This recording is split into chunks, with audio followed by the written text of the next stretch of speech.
With social media and the harm it can bring to children, a growing national concern, the U.S. Senate has taken a significant step, passing two major bills aimed at keeping kids safe online and holding tech companies accountable. But that legislation won't be landing on President Biden's desk anytime soon. Rebecca Castor explains.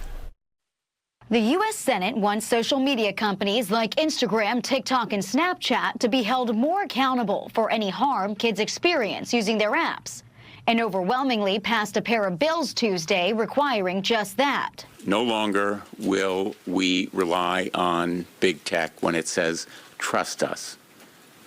They betrayed that trust. The bipartisan legislation puts responsibility on social media companies to prevent harm to teens on their platforms by limiting targeted ads and content, for example.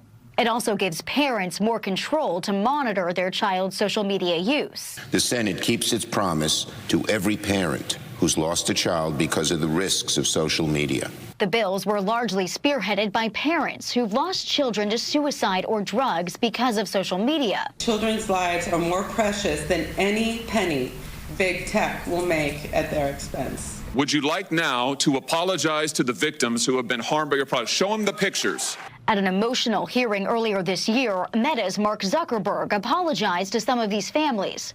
Meta, Microsoft, and Snapchat's parent company all support the legislation. This is Congress being responsive, at its best being responsive both to a societal need and those of individuals. We are on the cusp of a new era.